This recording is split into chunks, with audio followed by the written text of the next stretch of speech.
You know, it's that time of the week again.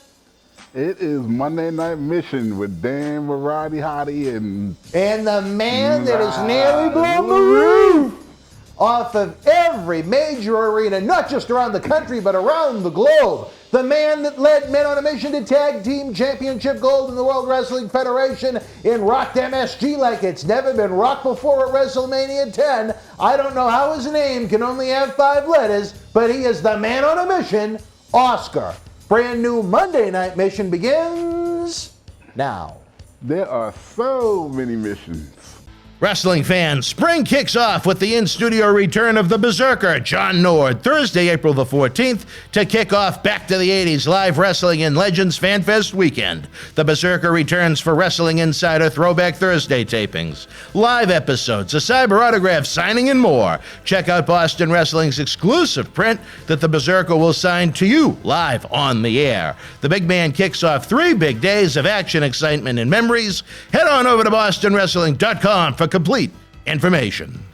Wrestling fans, VIP packages and tickets are on sale now for Boston Wrestling MWF's Back to the 80s live event in Legends Fan Fest, Saturday, April the 16th at Memorial Hall in Melrose, Massachusetts. See and meet WWE Hall of Famer Hacksaw Jim Duggan, 3-time WWE Tag Team Champions Axe and Smash Demolition, WWE Hall of Famers Tito, Santana, and Cowboy Bob Orton, the Wild Berzerker, the Indestructible Warlord, Dangerous Danny Davis, and if you great fans step up and get those VIP packages and tickets now, we'll add more 80s WWF Legends. VIPs take part in exclusive Q&A sessions and an 80s Legends group photo before doors open to all fans for an autograph photo fan fest and a night of hot in-ring action for memories that'll last a lifetime while helping our friends from Make-A-Wish. Tell your friends, tell your family. It's the wrestling celebration, decades in the making. Lock in the best seats in the party now at bostonwrestling.com. We'll see you live April 16th. This is Mick Foley. This is Harley Race. This is Shelton Benjamin. This is Mr. Wonderful Paul Orndorff. This is the Monster Abyss. And this is Daniel Bryan. This is JBL, and you're watching the MWF. Be there live. Wrestling fans around the corner, around the world, Dan Marati here at the world-famous MWF Studios, downtown Melrose, Mass, and the zip code of champion 02176. I've been complaining, I've been whining, I've been yelping. The CIPS is bad, but I'm going to do everything I can to try and kick this one off right, baby, because it is the post WWE Monday Night Raw edition from Cleveland, Ohio, as the road to WrestleMania continues. One of the finest gentlemen we know here at this studio that has a sandwich in hand that did not bring one for me. That's a different story for a different time. But I am very proud to be joined by WWF Tag Team Championship Manager, a man that nearly blew the roof off of every major arena around the country, around the globe. The O, the S, the C, the A, the R. The man that guided Men on a Mission throughout the better part of their career. A hell of an introduction for a man with only 5 letters in his name. I could only be talking about Oscar. Oscar, a pleasure to have you with us, as always, on Monday nights. Hey, man, how you doing? I see how you doing. First thing I want to know is, who the hell is that to come in there, you can't walk, and they ain't bring you a sandwich? Well, I don't know if he knew I was here, so I'm not going to bash him too much about the sandwich, but, you know, you could have texted or emailed. Yeah, you bring a just-in-case sandwich. Yeah, exactly, a just-in-case sandwich. I like that, yeah. A just-in-case sandwich. Now, what you got to do, Chief, is fork over your damn sandwich and go get you another one. You think he should give me his sandwich? He should give you his sandwich, and he can walk, you can't. Well, you're right. He can walk and I can't. But then again, I'm a very picky eater. I don't know if I'd eat what he have. He says no, I would not eat it. He knows my eating tendencies, which are very, very picky. No, well, see that. All right, that's on you then. All right, well, big week in the world of professional wrestling. People are saying we're becoming the cure for insomnia after Raw, Oscar. We're going almost as long as Raw. We were almost at 2 hours last week. Luck, again, it's the biggest time of the year in the industry. Gosh, I don't even know where to kick off. So much to talk about with you. I know you've been busy setting up your live events and performances and hosting duties. in less than a month's time now at WrestleMania week in Dallas. Any updates on that for the fans to be able to meet and greet you live? Nah, no updates. Just at the 31st in the evening time. I don't have a set time yet. All right. But you'll find us. We're going to be at the Westin Hotel for a pre-WrestleMania party. And yeah, I can't even think about what else is going on. Oh yeah. I gotta get the date, and I'll know more next week when we all gather together. But it seems I'm gonna be in the Philadelphia area. Philly? Yeah, coming up. Not to be confused with a little fellatio, but I'm sure the fans of Philadelphia will be thrilled to see your return to one of my favorite cities. You know, I love Philadelphia an awful lot. Now, what are you going to be doing down there, or too early to say? Well, the first thing I'm going to do is get a cheesesteak. I'm going to go to Pat's. You're a Pat's guy, not a Geno's guy. All right. I'm actually going across the street to Geno's. You get one of each. Yeah, because I'm going to be able to differentiate after 50 years. What the hell? Who's better? You want to have the ultimate sub showdown. I want to have the ultimate sub showdown. But that's not even what I'm looking forward to. I'm tell you what I'm looking forward to. All right, tell me, baby. I was just looking at a clip on YouTube, and Anthony Bourdain, the food critic, rest in peace, was talking about and his favorite restaurant in L.A. was a place called In-N-Out. You ever been? I think they have one. If you walk towards that new Ferris wheel in Las Vegas, if that's the same brand, it is absolutely phenomenal and delicious. I believe it is In-N-Out. That's exactly what it is. That's right. I could have 3 or 4 of those if I had the stamina to stand in line. What you talking about? And Anthony Bourdain had one in his hand and said that was one of his favorites. He was talking about the burger in depth, just showing it, the patties and the cheese and oh my God. You were getting hungry looking at the In-N-Out burger. I know, but they do have it. They do have some in Dallas. Oh, really? There are some In-N-Outs in Dallas? Yeah, there are some In-N-Outs in Dallas. All right, well, so, I may have to go looking. I got to eat. Yeah, guys got to eat, as they say, right? As soon as I drop my bag, I'm not even going to have my Uber car leave. You're just going to tell the Uber to wait while you drop your bag and then go looking for my bag. I'm going straight to In-N-Out. I think that might be overdoing it a little, Oscar. Maybe you might want to relax after your flight before you go looking for this hamburger. I got plenty of time to relax. I'm dropping my bag, and I'll be hungry. So, well, I'm sure you, as will I. I know that David Reese has been known to go in and out, but that's we're not talking about hamburgers when it comes to that. No, we going to In-N-Out. Yeah. To get the burger. Now, wait a minute. So you talking about you coming to Dallas now? What the hell? I am going to be in Dallas, but I am going to do, because I had already planned too much, but I am going to do unless you want to try and set up some Monday Night Mission interviews during your various appearances. No WrestleCon, no Wrestle House. It's going to be Wrestle Connect, I guess. Try and catch up with some folk. Try and establish some appearances in studio and on the road. More of a networking engagement as opposed to me work, then go home miserable and in pain and stressed out. Yeah. So that's my game plan this year. Hopefully next year for LA. And part of the problem is we have the event April, not the problem, but, part of the scheduling issues would be, we're trying to get ready for April 16th to try and throw all that in Dallas into the equation on top of it. I picture pure havoc and chaos. So. Well, of course, if you're going to be in Dallas, of course I'm going to be one of your Wrestle Connects. You wouldn't even got to ask. Well, I know you had mentioned that you may have been interested in doing some interviews for Monday Night Missions. So if you wanted to set that up, bringing a camera or something like that is far different than trying to line up an entire crew of people with 6 crates and then have them lighted on fire. No, that's going to be perfect. Wait, now, do you know where you're staying? I know I booked it. Honestly, if you offered me $100, I don't know if I could tell you the name of the hotel. It's in Dallas. I know that. Well, I hope it's in Dallas. I wanted one with an indoor pool so I could go in the hot tub, but no such luck. I'll have to look it up, and then I'll tell you. Did you book your rooms? I know you stay at the fancy ones, though. I'm not spending $250 a night like you. Yeah, you know what? I go the Margolis route. I'm really pissed at that whole situation.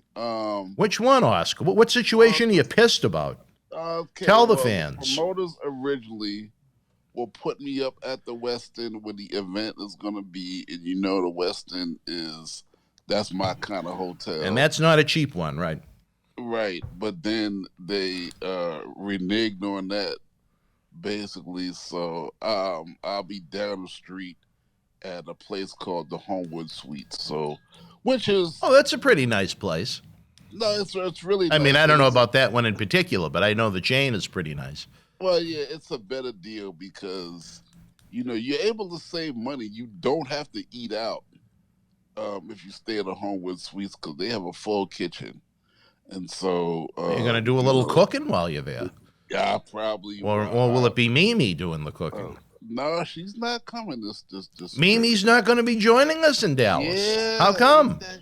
Ain't that something? She's got. I don't know. Mimi's got a full long fire going on. She's got a long fire, really, with the new church and just a whole bunch of stuff. So, well, we're gonna miss her. I know that much. She always adds so much to it. We are gonna miss her. It's not like we can say we'll see her in a couple of weeks at the Cauliflower Alley Club. Now that it looks like it's going to be a September tradition.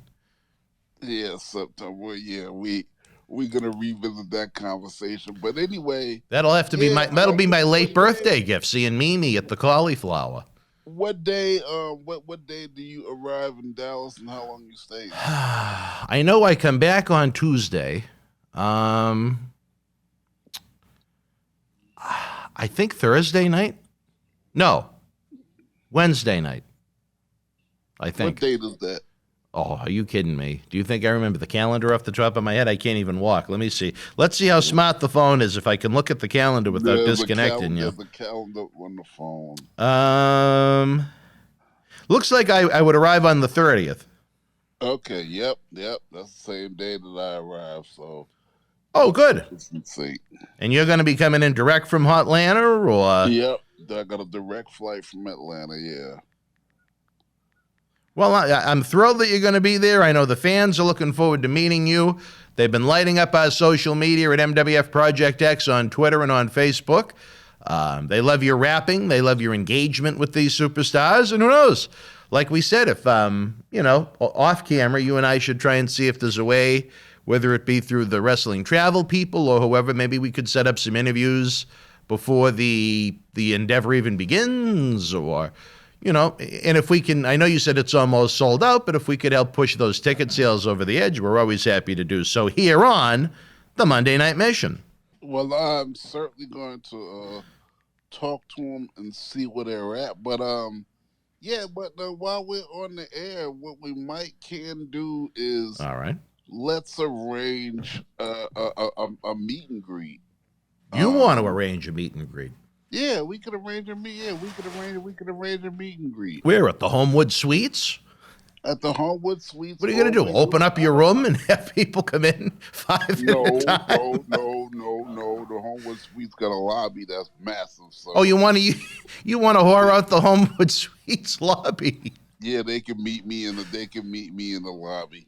Well, you'd save money on the rent, that's for sure. Let me ask you this. Okay. All right. If you're going to be doing interviews, what room are you using? Oh, no, I was just thinking maybe, almost like at a live event, we could come an hour or 2 hours before the endeavor.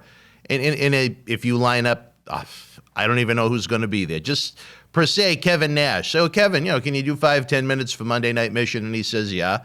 You sit there and you jive with him for 5-10 minutes, and we have a little behind-the-scenes content we can share with the fans back at home. Yeah, I don't even have to be on camera. It's a beautiful thing. No, They want to see you, baby. You're the star. You're the man that nearly blew the roof off of every major arena across the country and across the globe. Well, see, that's where you're inaccurate because... No, they don't want me. You're as much a part of this show as I am. I just press the button and I edit it. Come on now, brother. I appreciate the compliment, though. You're as much a part of this show as I am. So I believe that especially the MWF fans that are loyal to this show, they're going to want to see us together as much as seeing me. Well, we make the show what it is. Our friend Dave Willis will be there, a man that his favorite day of the year is Valentine's Day. He likes the chocolate is so easily accessible, so to speak, but that's a different story for a different time. He's a television pro. Maybe he could do the camera if we were going to do a little group interview. But we'll have to wait and see what we can figure out. There's going to be so much talent down there pushing all their different endeavors outside of pro wrestling. It's a great platform to use, I think. You know what? We have so many wrestling fans watching. I mean, I know it's done JTG's products a lot of goodwill with his beard care and his cologne and things like that. And so we're always happy to help the brotherhood. That's the way I was taught when I broke in 93.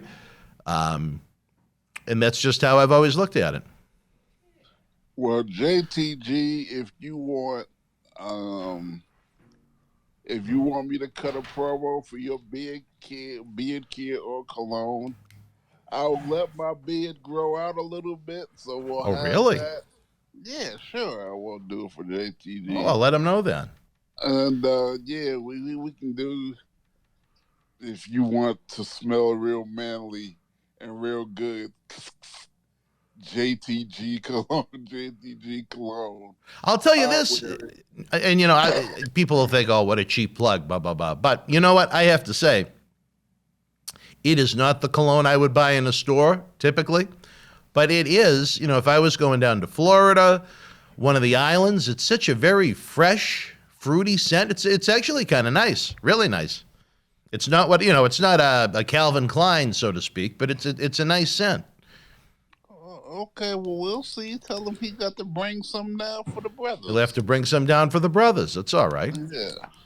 And in this day, I was going to say in this day and age, maybe some of the sisters, but we won't go there. That's a different story for a different time. But a lot going on for WrestleMania this past Saturday night, Oscar. I have to say, I think Vince went a little overboard in hyping up the big house show at MSG to try and boost sagging numbers. They announced a WrestleMania quality mystery opponent for Brock Lesnar with Bobby Lashley out due to injury that wound up being Vince's pet, Austin Theory, and that's fine. It is what it is. But I think they went a little overboard trying to sell tickets, and I think at the point they're at now, I wouldn't exactly call it false advertising, but I'd call Austin Theory a disappointment when you probably had people going and thinking, oh, geez, it's going to be John Cena. Your thoughts on that? Do you think maybe they went a little overboard, promising something WrestleMania quality, actually promoting a house show on national television, which they never do anymore? It just shows how important MSG is to them.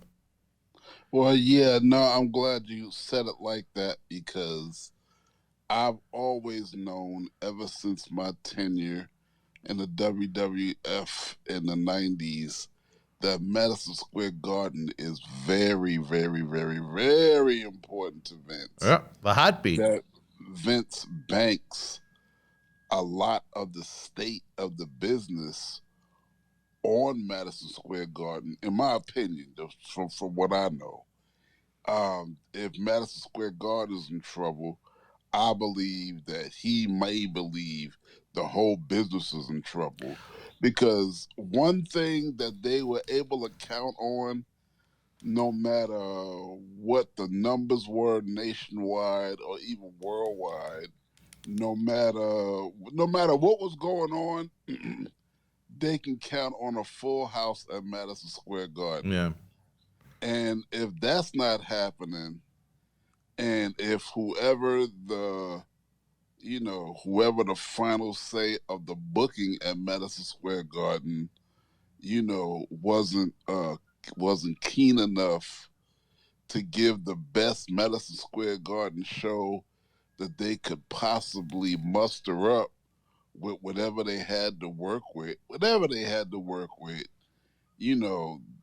That really, really, really says a lot. And it really, really, really was not a smart move to not at least make this Madison Square Garden show, especially, as you said, with all the hype, on television and everywhere else, and especially leading up to WrestleMania. They should have done everything they could in order to make this a dynamic event, and I don't think it was. Yeah, I was really surprised. They did a great bloody angle with Lesnar, and you know how much I love blood when it's done right and when it's done in moderation, with Roman standing over Lesnar on the steel stairs that they placed in the middle of the ring. And that was really cool, but that's something they virtually could do on any Raw or SmackDown any given week. For WWE, for the first time in several decades, to play up a house show on TV, and I'm not talking about the little graphic that says, get your tickets to, Columbus, Georgia in a couple weeks. This is Paul Heyman on TV cutting promos that something big is going to happen at this live event, and it turned into that, and that was the mystery opponent. I just think if I'm out of the business, I'm just going to the event, taking my kids because they want to see the wrestling and see what's going on, I think there's going to be a letdown factor there with how they executed it. One man's opinion. Austin Theory. The guy he threw off the rafters at Elimination Chamber. How excited are you seeing Austin Theory as the big opponent that Brock Lesnar is supposed to face, at this monumental event? And especially when you had so many other options to go. You could have brought Almost out there to give Brock Lesnar, a quarter of a match. You could have had Seth Rollins and somebody else. You could have made it a handicap match. I think at the end of the day, they were just looking for an angle, something to try and latch onto. I think we talked about, which just seriously blew my mind, the Christmas week house show event. I think it was the day after, 2 days after Christmas, which is traditionally the biggest house show week of the year. Did the lowest attendance of a live wrestling event in Madison Square Garden going back to the 40s. This event, they hyped up the Lesnar mystery, Heyman pushing, is Brock Lesnar even going to leave MSG with the championship? They were going to have a professional camera crew there. They added the Roman Reigns, Seth Rollins, interpromotional rematch from the Royal Rumble. They added Rousey. They added Lesnar. They added every top star in the company was on that show Saturday night. And, it did a major mock-up over the December event, but still nothing to write home about. Didn't hit 5 figures, that's for sure. It didn't hit 5 figures? No. That's what I was going to ask you. Really? No, didn't even do 10,000, no. Ooh, Lord. Yeah, isn't that... And granted, for them to do... maybe it was somewhere in the ballpark of 8 and 9 with all the comps. But you got to remember, it's New York City. There's a lot of media comps with all of their media connections out there. Mm-hmm. That's not great. It's better than what they're doing in general right now, where the house show business is all but dead. But and even the television tapings that usually don't draw all that well outside of... There's some Fridays that'll surprise you because SmackDown, it's a lot easier to get a crowd to come in as opposed to Monday night where kids have got school on Tuesday and people have generally got to work on Tuesday and so on and so forth, unless they're on the pickleball plan. But, it's a sad state right now in WWE when they're building up to such a mega event. Yes. Let me ask you a question. It's interesting you bring that Shoot, up. baby. So let me make a comparison. Is it as bad as the house show pictures of the early 90s. Not that bad yet. And Overall. the biggest reason is, as far as the gross goes, big difference. As far as the quantity goes, not much of a difference at all. There are nights that it has been, the numbers have been pretty bad. But you're looking at nowadays where the average ticket price is about $50 a ticket. Back in your day, in your peak, most venues outside of the major ones, the tickets were $9, $12, and $16. So what does that average out to? About a $12 ticket? So you're talking about big difference in the gross if you have 3,000 people at $50 a head as opposed to 3,000 people at $12 a head. Yeah, because we used to go to the National Guard Armory and we went to the Boys and Girls Club and you know, and we went to some places like that. Back when those B-team shows were really B-team shows. Yeah, they were really B-team shows. Some fans, they don't even realize it. You know, there were days when WWF was at its worst. They were doing Monday Night Raw out of high school gyms. Liberty, New York. Yep. So it could be a lot worse, but you know what? There's a big room for improvement right now in 2022. Again, at a time when the revenue streams just keep exploding. Almost like all the women when they're going to see you in Dallas, exploding. Now, you don't think that with the trajectory that they're on, that they're going to start to scale down the venues for like Monday Night Raw and SmackDown, or even the house shows, now that I'm thinking about it? Well, one thing they do is they only open up a certain amount of sections, which amazes. I don't know if we had this conversation on this show or if it was on John Cena Sr.'s talk show, but for them to have to scale off the American Airlines Center for SmackDown and Raw, the bookends of WrestleMania, that is amazing to me. You know, the Raw the day after WrestleMania used to sell out within seconds. Now they're not even opening up half the building. Oh, wow. The Undertaker going into the Hall of Fame after SmackDown on the Friday night, the day before the kickoff to WrestleMania. Half the building isn't even being opened up at this point. Now, I mean, granted, if those tickets start to sell, I'm sure they can and obviously will open up those sections. They do that at virtually any TV taping. But, I mean, this is WrestleMania weekend.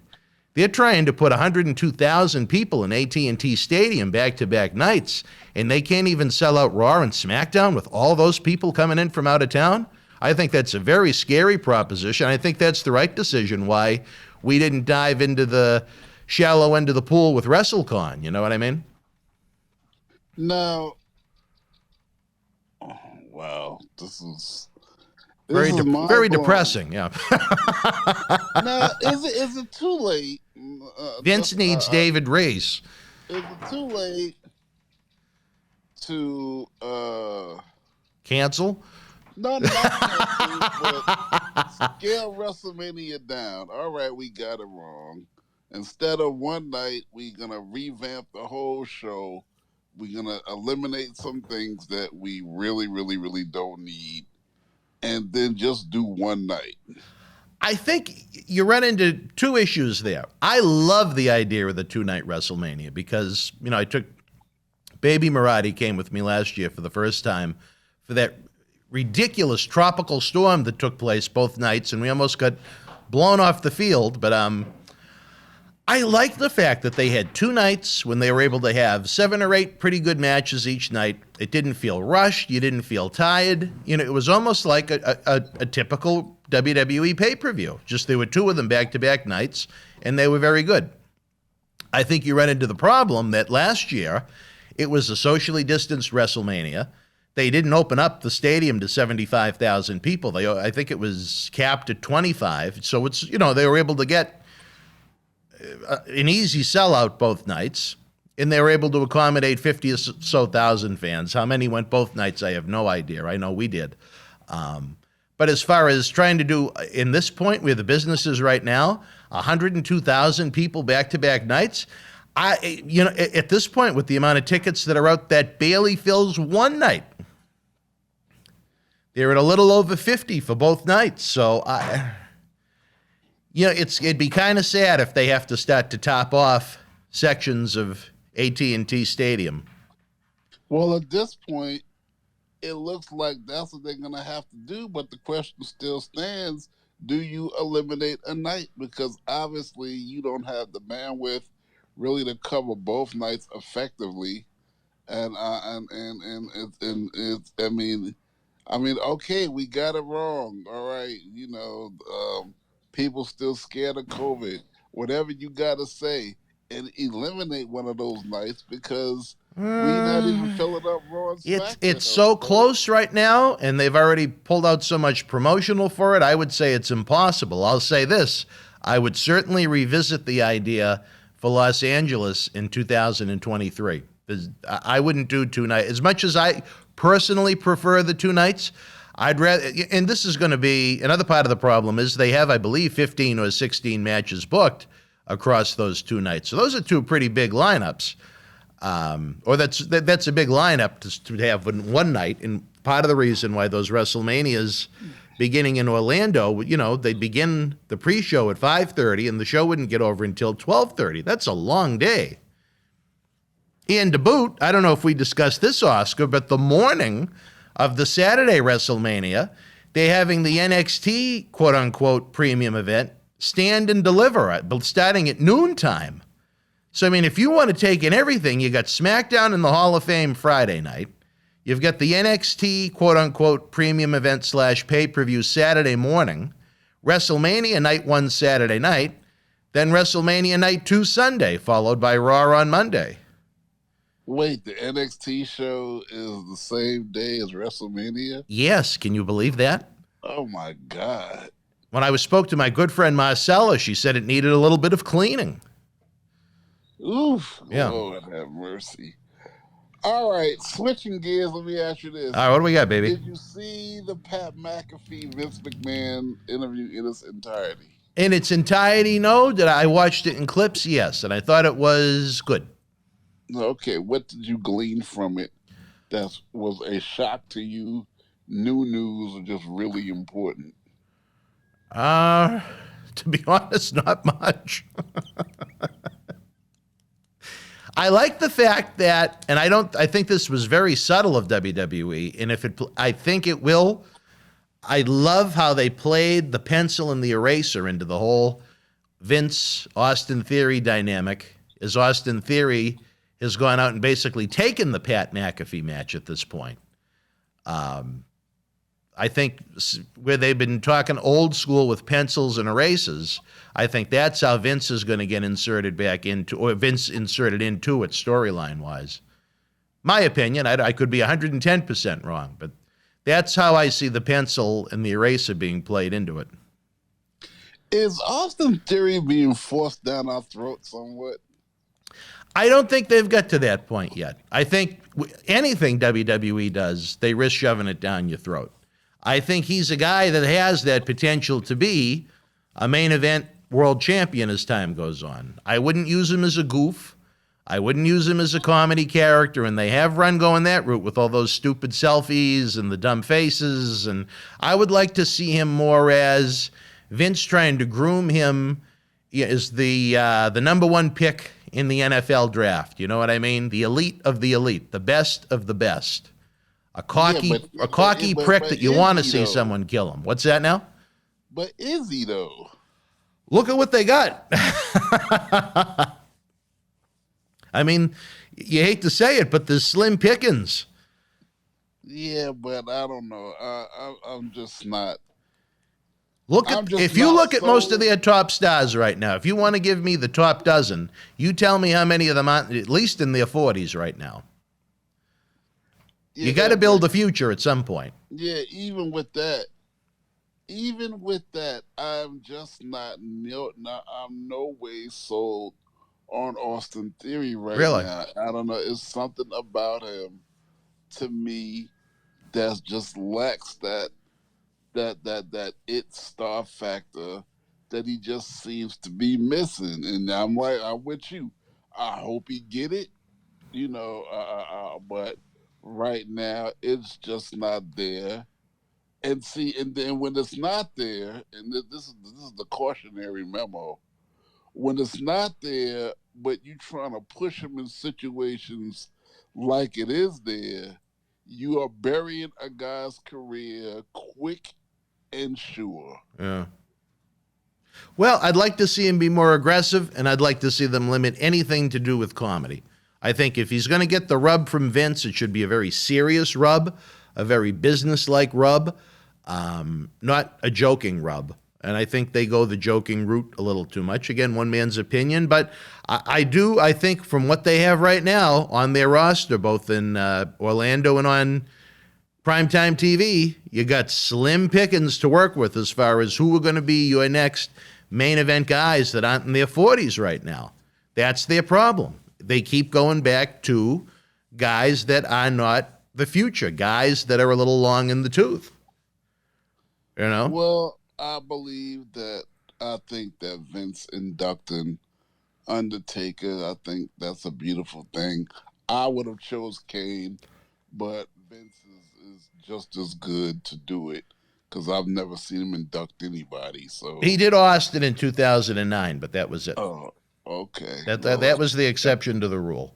And I agree with you on that. I know we're getting the signal from the back to go to the break. Before we do, I wanted to make note that I think it's always worth remembering, on Saturday, it was the 9th anniversary that our dear friend, the late, great Paul Bearer passed away. You know, not everybody goes out of their way to remember the brothers when they pass, but he's certainly worth remembering. I'll never forget the things he went above and beyond to do for this great organization as president and as a managerial talent. When he was active with us, he helped behind the scenes with things that weren't known about when he worked with WWE, and he couldn't be with us at times. There was one point in 2010 he had a contract structured in a way where he could do our events, which was a huge boost to us. And even when he was working in mortuary science, he always was involved in trying to contribute ideas and just wanted to see us succeed.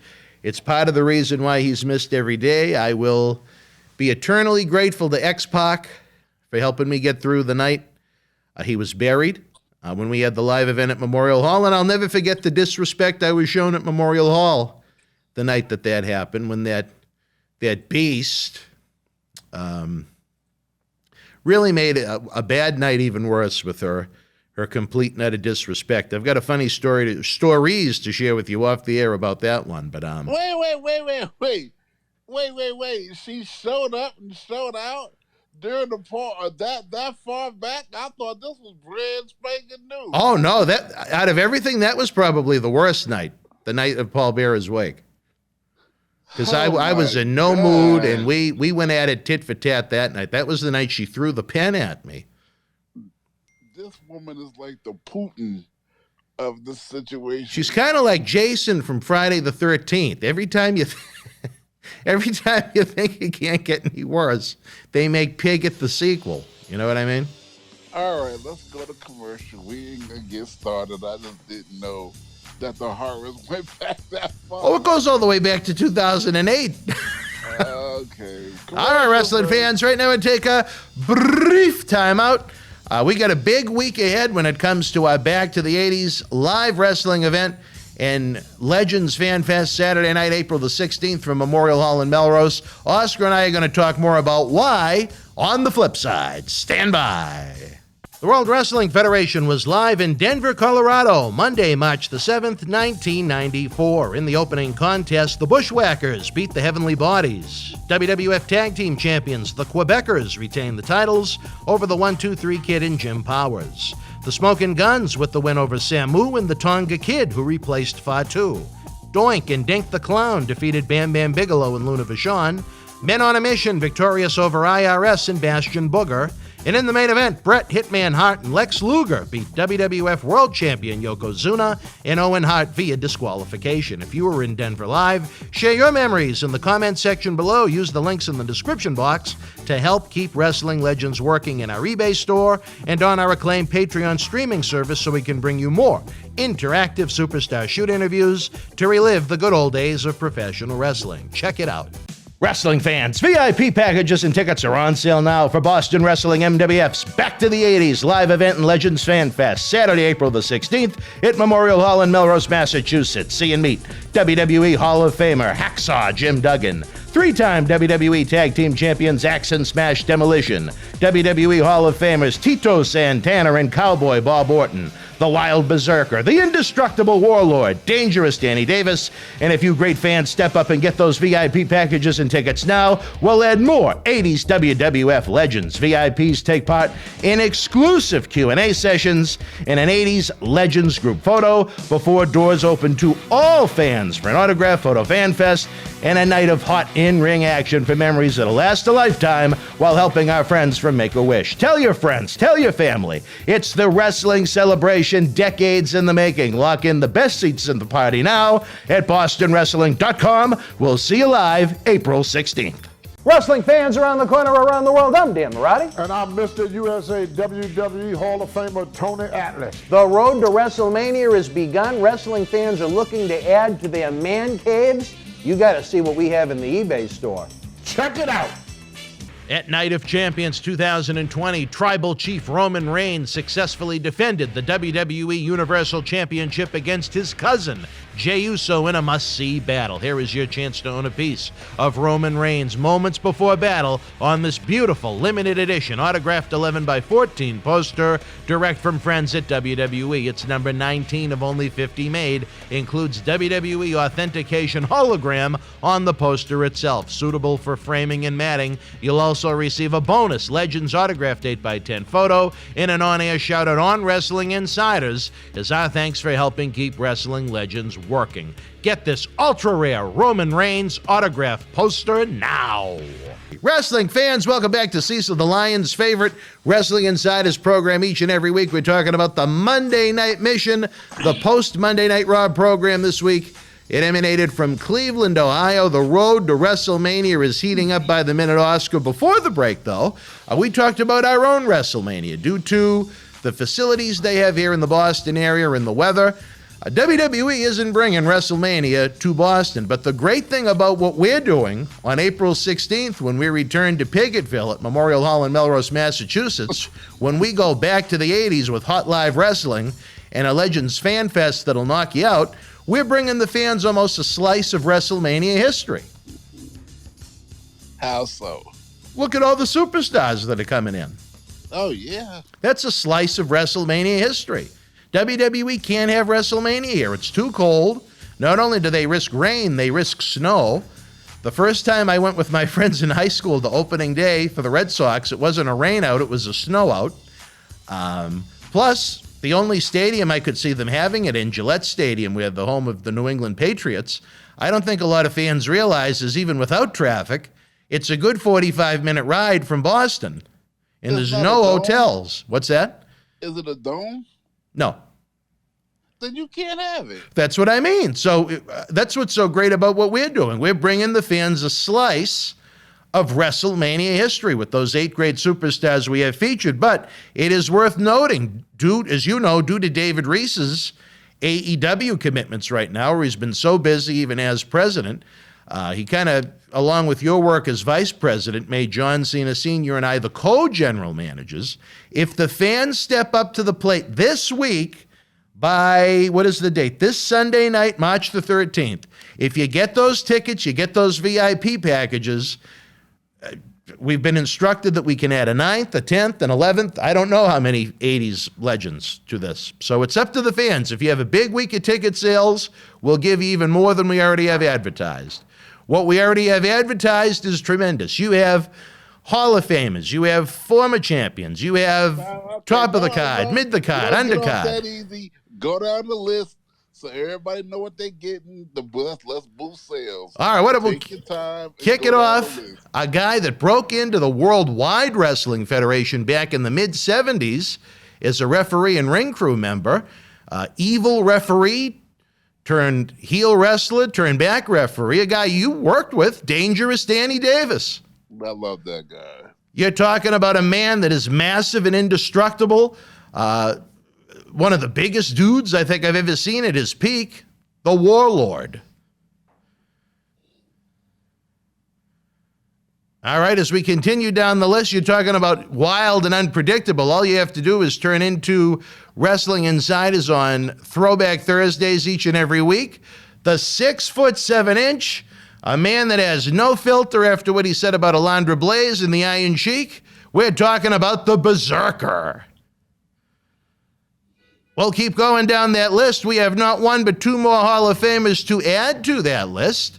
A WWE Hall of Famer from 2004, Tito Santana, former Intercontinental and Tag Team Champion, along with the man that was involved in the main event of WrestleMania 1, WWE Hall of Famer, the man whose loins Randy came from. We're talking about the Cowboy Bob Orton, inducted in 2005, when I was out in Los Angeles with Shaky Baby for that Hall of Fame. The list continues with what I consider to be the greatest tag team in WWF history. Where you see them come, you may see the Masked Superstar, you may see Repo Man, you may see Crusher Khrushchev. We're talking about Axe and Smash Demolition, the duo that I personally reunited in 2007 after they didn't speak for 17 years. Axe and Smash Demolition will be live at Memorial Hall in Melrose. Maybe Piggott could paint her face like Demolition. I'd get a kick out of it. But then again, folks, as everything comes together in the end, wow, after the sad moments we had back in November when we learned of his cancer and his immediate need for cancer surgery, a WWE Hall of Famer, an American hero, Hacksaw Jim Duggan headlines this all-star lineup of 80s legends coming to Memorial Hall in Melrose Saturday night, April the 16th. It is going to be a happening. It is a celebration of professional wrestling, decades in the making, fans. You look at our original lineup from April of 2020. I hate to say it, but we lost Road Warrior Animal. We lost Mr. Wonderful Paul Orndorff. We'll never be able to celebrate with those great legends again. You're going to kick yourself if you miss this one. And like I said, on top of the 8 that we just mentioned, if you guys step it up, get those tickets, those VIP packages this week. President Reese is, he said the purse strings can open just a little more. I tell you, with what the hotels are going for this week, the fans they've got to act fast because we got to book it if we're going to do it. So we'll give you until Sunday night. If you guys step up, we have Hall of Famers that want to come in. We have early WrestleMania 80s legends that want to come in. Even Chairman Manolian a little reinvigorated now that the mask mandate has been removed from Memorial Hall, which I think will be nice for the photo ops, if nothing else. The fans can wear masks if they feel comfortable, but the rule is no longer in place. They can come maskless if they want to, which I think is good for everybody. Feels a little more normal.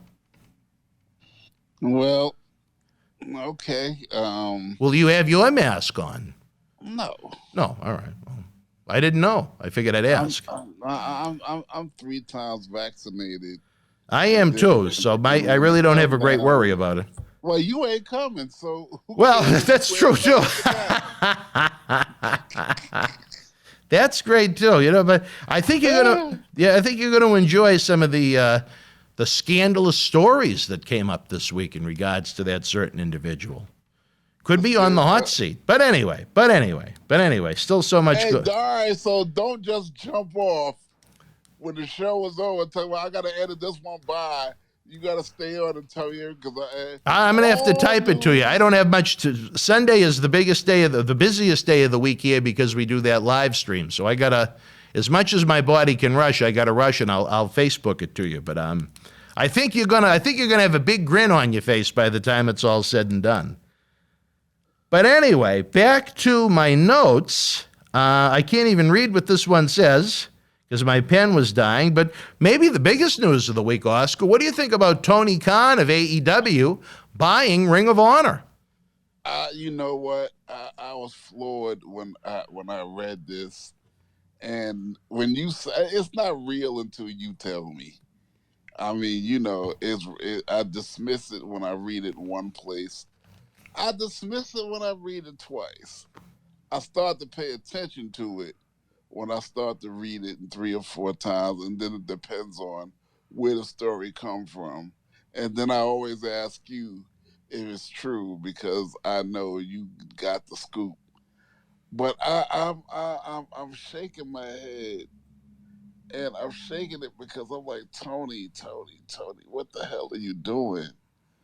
And the reason why I'm so miffed by it and I'm not excited about it is because I've been saying for weeks, you already got enough talent that you don't know what the hell to do with or where to place it.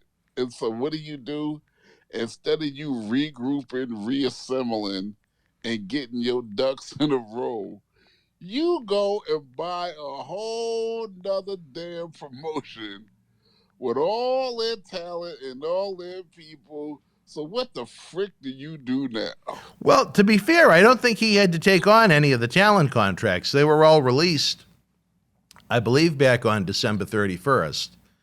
Some have already gone on to sign with Impact Wrestling, and so he can pretty much pick and choose as far as what talent he wants. I look at it, the benefit is this. The biggest asset, almost like with the WCW sale, look at the library, the video library that he picked up.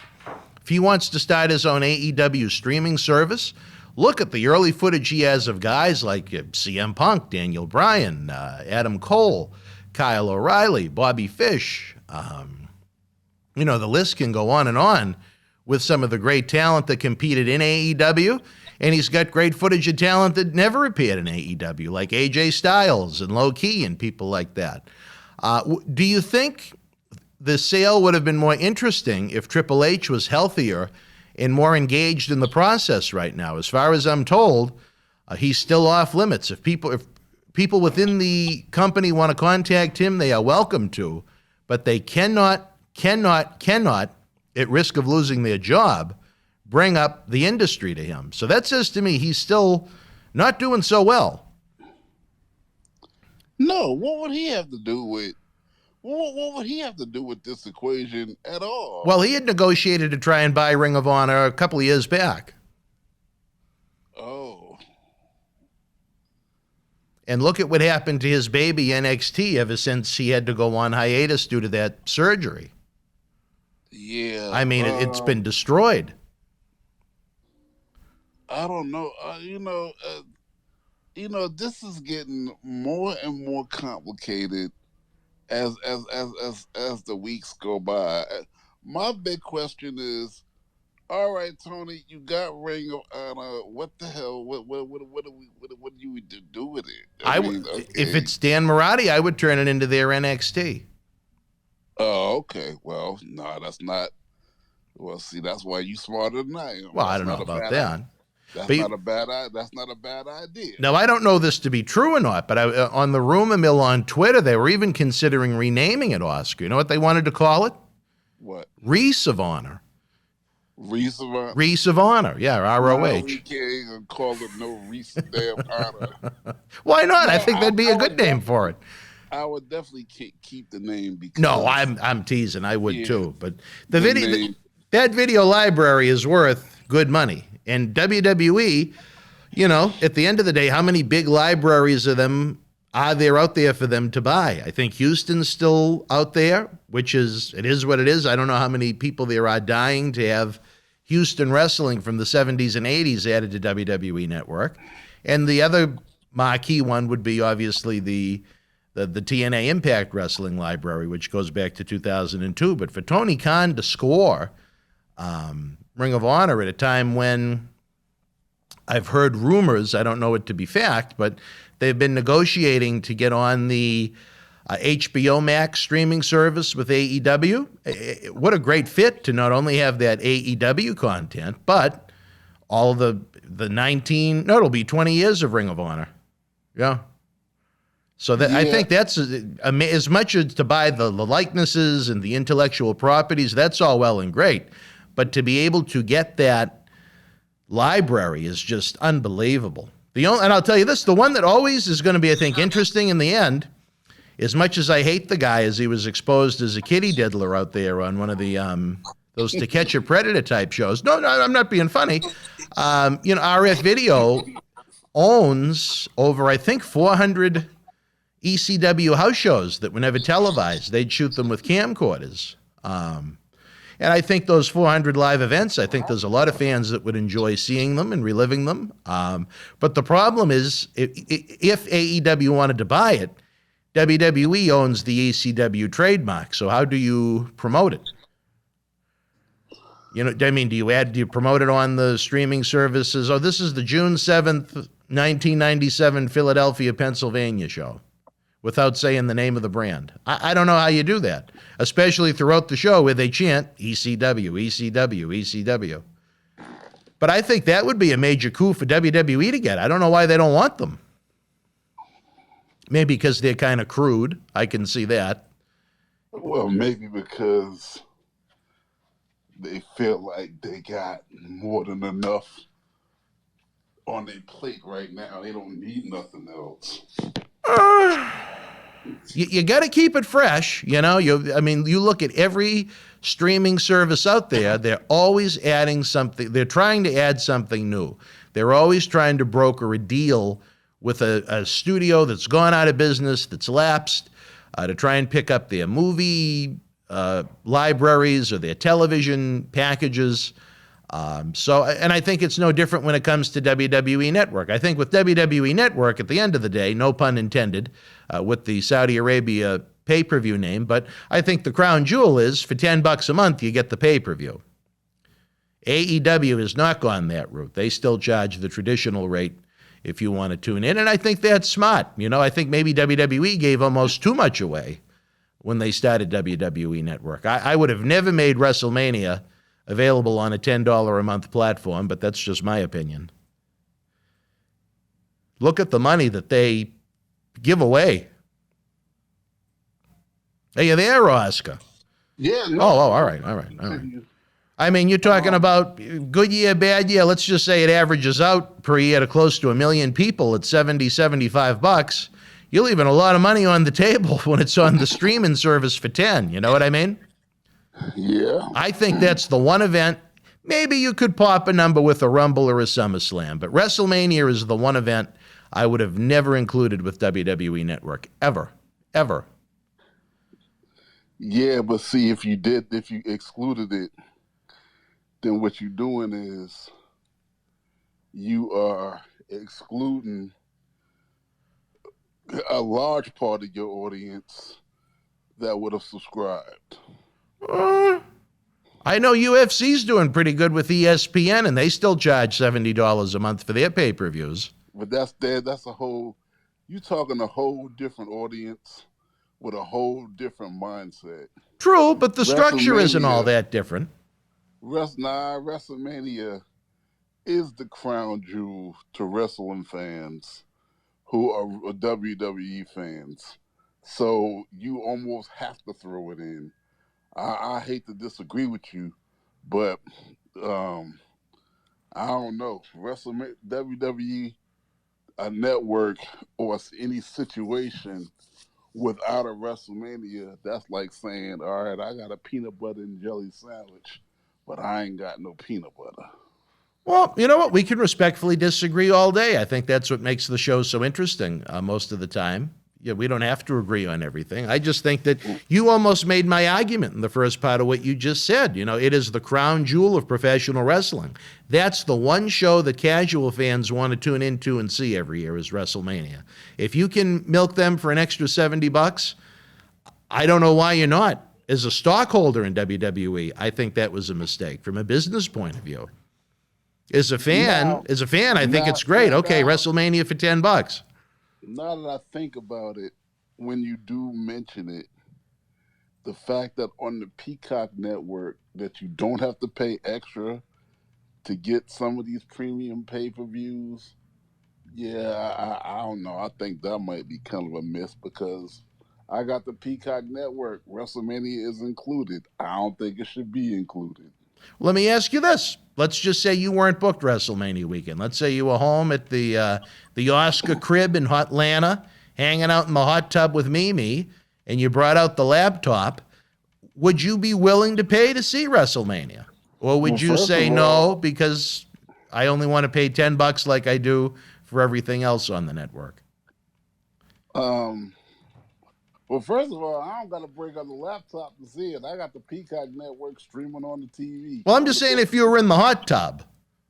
Oh, if I was in the hot tub. Yeah, with Reese's Pieces. All right, no. What's the question again? Well, no matter what, whether you just say lounge, you relaxing at home, or if you were out at the hot tub, no matter what the device, let's just say that WrestleMania was not included on Peacock Network. Let's say you weren't booked WrestleMania week for any appearances. Would you spend the money to watch WrestleMania? Yeah, I would. That's why I'm saying they're leaving tens of millions of dollars on the table by doing it that way. I know even if I was at WrestleMania, I know Baby Marathi would be breaking my balls wanting to see WrestleMania, and I'd probably say, all right, Linda, I'll give you the 70 or whatever it is when I get home. Let him order it and have his friends over and get the pizza. You know what I mean?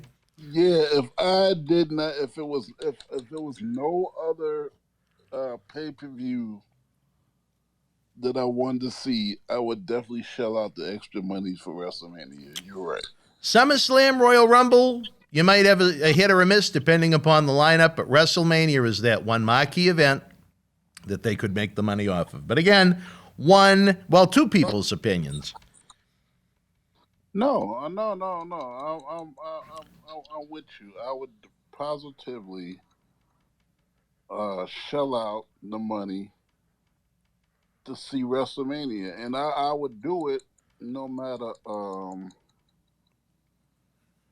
I would do it no matter what. I want to say depending on the card, but I don't know. It's WrestleMania. I probably would watch it no matter what. Yeah. But and pay the extra $10 to see it. More to your point. And to be fair, I'll even include myself in the equation. If I, for whatever reason, wasn't there, I didn't go down, we weren't doing WrestleCon, we weren't doing interviews or anything like that, I'd probably splurge and get WrestleMania on pay-per-view as opposed to just waiting for it on the network. Maybe they could put it on the network included after a week or something like that, so everybody could still watch it. But if you want to see WrestleMania live, I think it's a privilege that you should have to pay for. My opinion. Oh, speaking of WrestleMania, are you going since you're going to Dallas? I have to. I mean, what the hell's the point in going otherwise? Oh, okay. How many tickets you got? I have no idea. I think we mentioned last week on the show, my jaw almost hit the floor at a time when they have the stadium half empty 2 nights in a row. They're limiting the talent to 2 tickets each. Yeah, that's it makes no sense. They want to get as many bodies in there, however they can get them. I think you'd add a 0 to that too and say, yeah, get rid of them. Here's 20. You know what I mean? Right. Yeah. But exactly. Nick Khan has a very interesting mindset when it comes to the state of WWE in 2022. I think he overreads it sometimes. That, even when you announce Austin, even when you announce Vince, I don't think that's going to sell you an extra 30,000, 40,000 tickets 2 nights in a row. Now, I'm a little lost on that. I'm glad you brought that up because I almost forgot. What is the Austin situation? Well, there was a quote-unquote rumor going around the net that he's only coming in for a confrontation, but like I said, I was told many, many months ago by friends in Stamford that they were working on something big for Austin. I didn't know they'd sent a ring to his home at that point. I think a confrontation would be a letdown at this point, almost like the whole Vince thing where it came out that it's on the internal lineup that he's going to be working Pat McAfee at WrestleMania. But, I mean, right there, you talk about willing to pay. How many people have missed Stone Cold Steve Austin since his last official match at WrestleMania 19 in 2003? To give that away for $10. But I think where the opponent is Owens, my God, if you're Steve Austin, and granted, Steve Austin's going to call his own shots. He's going to call his shots on his money. He's going to call his shots on what he's going to do, what the finish is going to be, so on and so forth. And he's earned that. I mean, to me, I was with Ed Cohen. He was the biggest star in the history of the company. You can say what you want about what Rock and Hogan went on to do in Hollywood, and that's fine. That has nothing to do with WWE. When it comes to WWE business, there is no bigger superstar than Stone Cold Steve Austin. He's earned the right to call any shot he wants. But if I'm Steve Austin, after 19 years, do I want my one and only comeback match to be against Kevin Owens? Yeah, but see, about that, I mean, is it? Because Owens and Rollins seem to be hinting on TV every week that they're going to be in a tag team situation at WrestleMania. There's no... Well, Rollins is pegged for a singles match, too. So I don't expect that. And, you know, things can obviously change. But I know Rollins was supposed to work Bobby, and Bobby is moving heaven and earth, Bobby Lashley, to try and get back in time for the show. But Rollins is still pegged for a singles, and the Austin and Owens, whatever it's going to be, is still proposed to be a singles. So, but if I'm Austin, you know what, with the money that's going around right now, what he could get if he wanted to do, like we mentioned, I know it was this show we mentioned, look at the landscape they have in July. I think it's ridiculous with the state of the industry right now. But July 4th weekend, you have them having Money in the Bank in Las Vegas at the football stadium. Then 4 weeks later, for the first time ever, SummerSlam is going to be in the month of July at the football stadium where Nashville plays. Trying to fill 2 stadiums with a product that is nowhere near hot right now, I look at that as a situation where maybe if I'm the booker and we've come to deal with Austin to do a few shots, you know, maybe the Saudi shows where the Prince is such a big fan of Attitude Era Wrestling, and the need to fill as much as you can in 2 stadium shows, you have Austin do an angle at Money in the Bank in Las Vegas, then you have him work SummerSlam in Nashville. There's a reason for fans to travel to Nashville. That's not a major market. It's a fun city, but it's not a major market. I don't know what you think of that. Yeah, no, oh yeah, I do know what I think of it. Totally, I think that totally that this is an overreach. Okay, and what I'm saying is, all right, so we having trouble filling up the stadium in Dallas because we doing 2 nights Overreach. where we should have done 1, and now we want to fill up the stadium in Las Vegas because we ain't learned nothing. We need to go back to the MGM Grand Garden where we or at least, you know, I'll tell you what, it would have been perfect. It would have been perfect in Vegas if we went to Caesar's Palace, you know, where WrestleMania 9 was. Maybe over there we could have a decent crowd, and then we could have a decent WrestleMania and like that. And then a month later, we going to Nashville. It's not even a month later. It's still in July. Oh, and a few weeks later, we going to do another stadium gig. And yeah, in Nashville, Tennessee. Of all places. Now, if they want to do business in Nashville, Tennessee, they need to sit there. Is Jerry Jarrett still living? Yeah.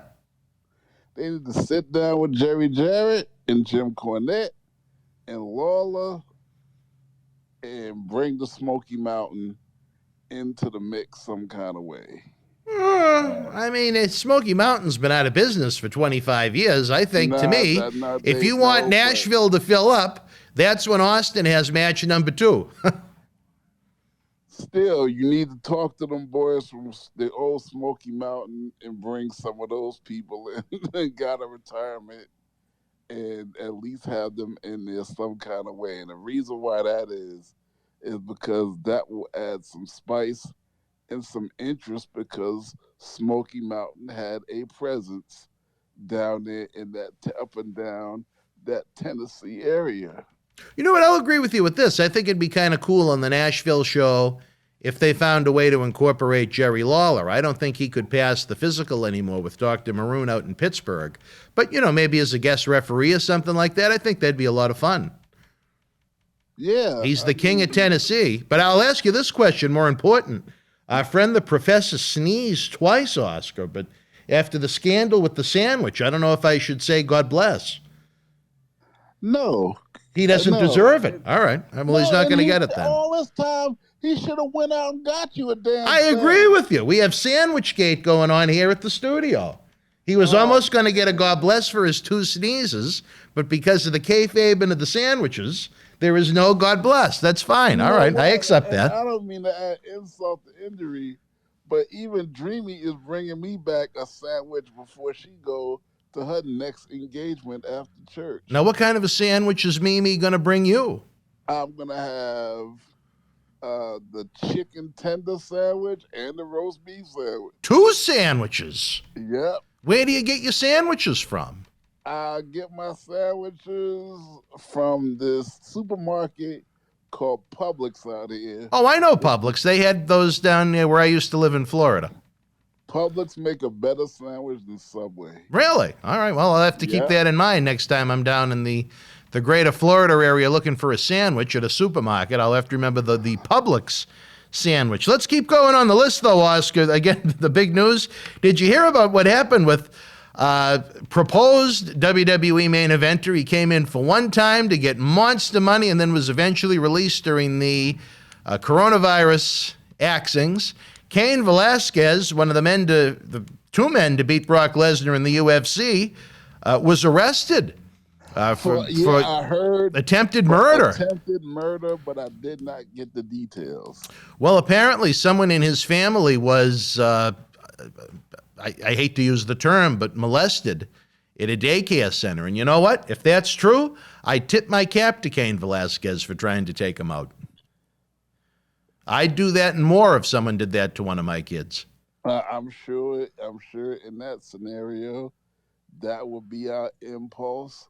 But look at what happens. You cannot, no matter what, it's a shame that the way the laws are the way they are. I mean, back in the biblical days, we used to stone people, when things didn't go the way they were supposed to go, and that was a legal punishment. Yeah. And nowadays, these laws are so weak soft and BS and gay that you just by gay I mean happy. Yeah. But they're so just. So anyway, but Cain Velasquez has found himself, no matter what the situation is or the provocation, attempted murder, you in real trouble. Well, I tell you this, I think the punishment should have been, forget about Cain Velasquez chasing these people down the highway in a truck. I think he should have been able to get his hands on the guy that did it, put him in a room with them alone, and just let him have his way with them. Can you imagine what that man's body would look like if Cain Velasquez got him in a room alone for 5 or 10 minutes? That's old wrestling right there. If a fan attacked one of the boys, the police would bring him back to the locker room, and the wrestler would kick the hell out of him. If this person did that to a little kid, let Cain Velasquez do whatever he wants to him, and then good riddance to bad rubbish. I agree 100%, and I don't believe I would have personally done less. But the fact is, like I just said, just what I would have done. I praise Cain Velasquez for whatever it is he did, but legally you can't do it. And so now he finds himself in a real legal pickle. Now, based on the mitigating circumstances of all this, there is a great chance that when Cain Velasquez go through the legal process, or if he even go to trial, he may be even found not guilty. Well, I guess there's video footage of him driving down the highway in his truck shooting his gun, so I don't know if that's going to help his cause. And I'm not trying to make light of it. I mean, what happened was a horrible thing. But if this guy is guilty of what he did, molesting a kid, whatever happens to him, the hell with him. He's a piece of garbage that doesn't deserve to be on this earth. Now, okay. Now, do we need to go to commercial? Because I know we over, but there's one more thing we cannot end the show without talking about. All right, I guess Oscar has more subs he wants to talk about. Wrestling fans right now, head on over to BostonWrestling.com. Get ready for a wrestling celebration decades in the making as Boston Wrestling Sports brings a slice of WrestleMania history to Memorial Hall here in Melrose Saturday night, April the 16th. We got a week to stack and sell those VIP packages and tickets, and David Reese says he'll bring you even more than the 8 80s legends we already have advertised. Check it out. Cheer. Why, hello.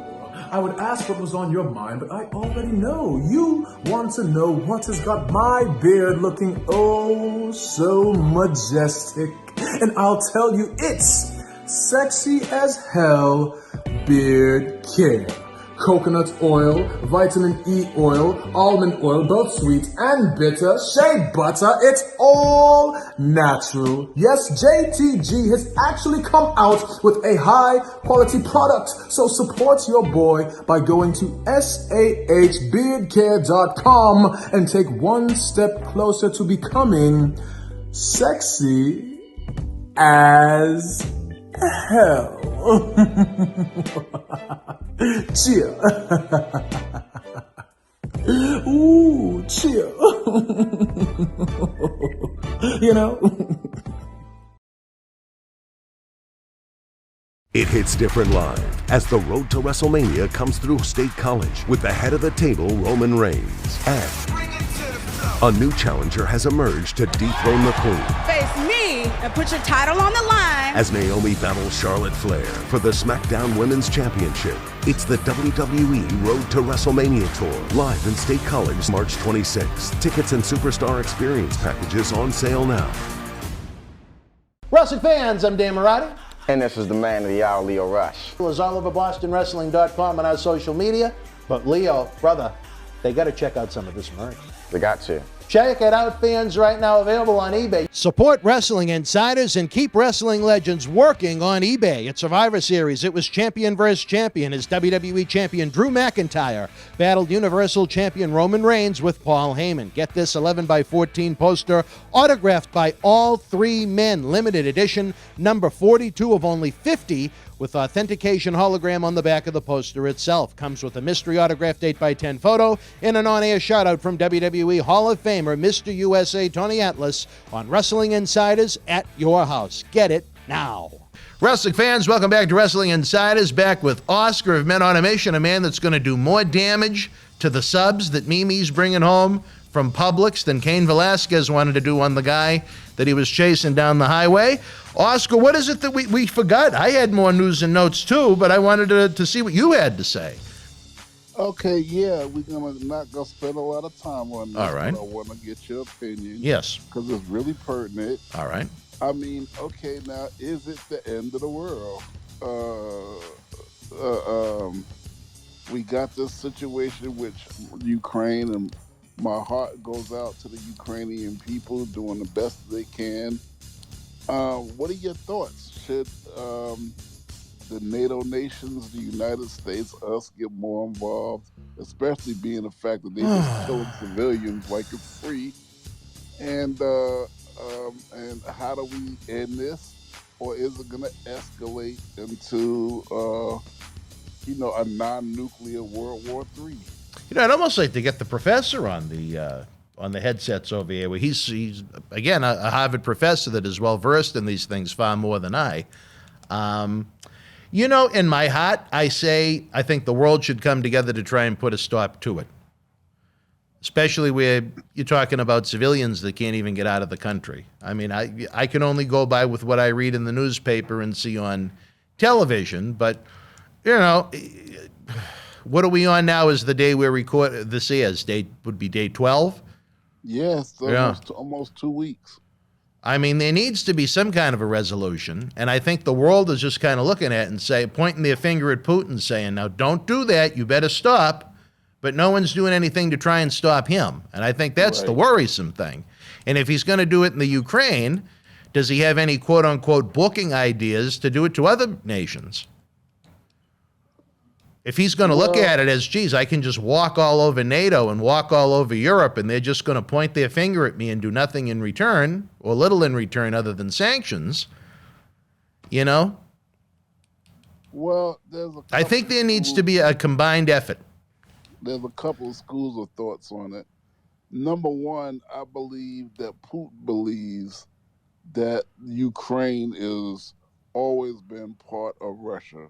So Yeah. I believe he believes that that's his land. His territory, so to speak. And the fact that he's having such a hard time in the Ukraine, I don't think he's stupid enough to try and cross over and start. I mean, because he's having a hard time in Ukraine. Ukraine is not going down without a fight. They're not going quietly into the night. I respect the people of the Ukraine.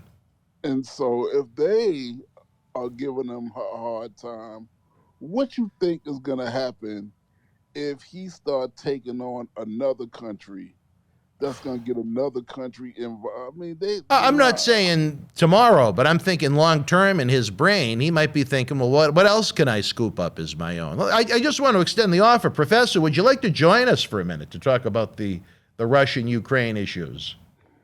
We are so versed in it.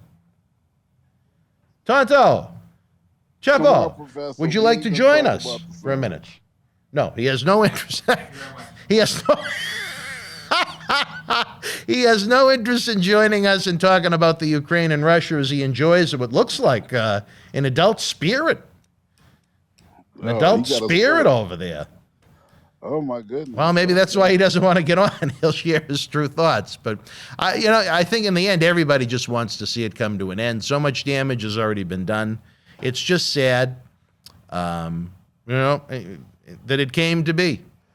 And I hope for the best for the Ukrainian people that have been affected. I don't know I don't know how much more I could add to that being a non-expert. Like I said, the prof, he is a man that studies this from Z to A and A to Z, and even some letters they haven't even created yet. But he still didn't bring me a sandwich. But all right, well, I just wanted to mention on our show that our hearts go out to the people of Ukraine and Ukrainian strong.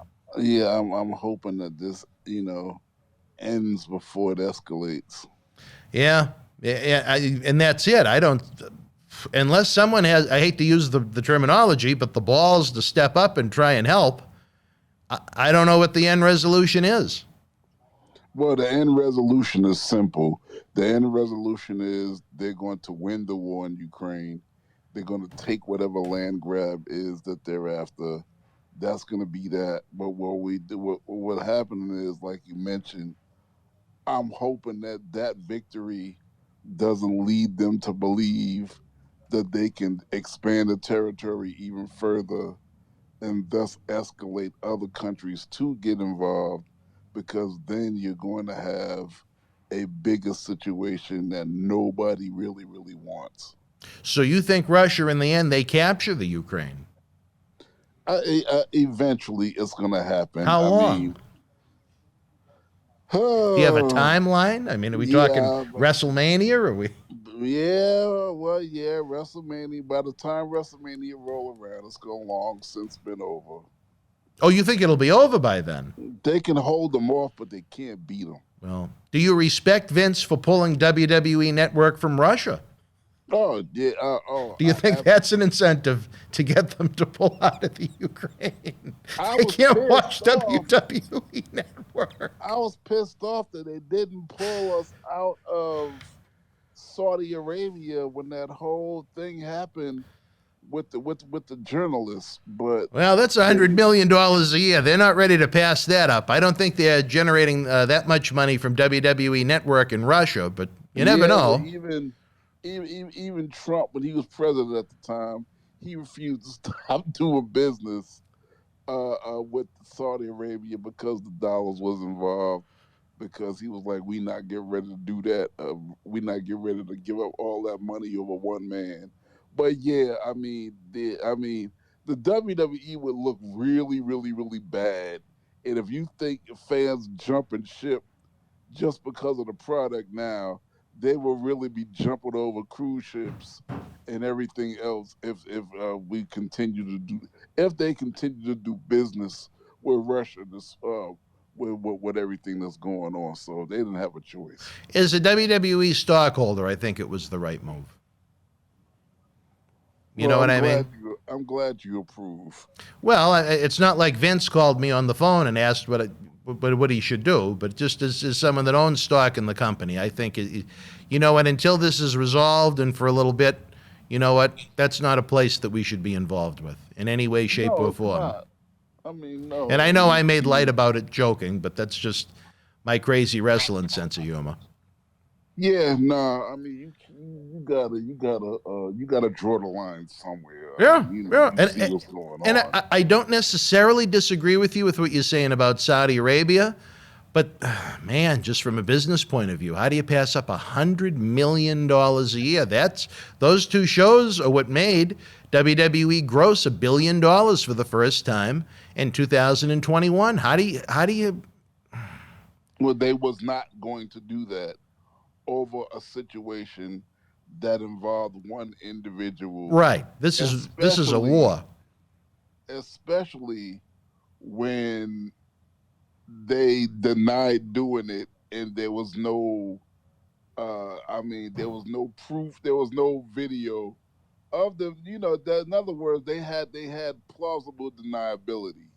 Right. And so they had a plausible reason not to do it, because it's easy to say, well, we don't know that they, we cannot risk $100 billion over an assumption.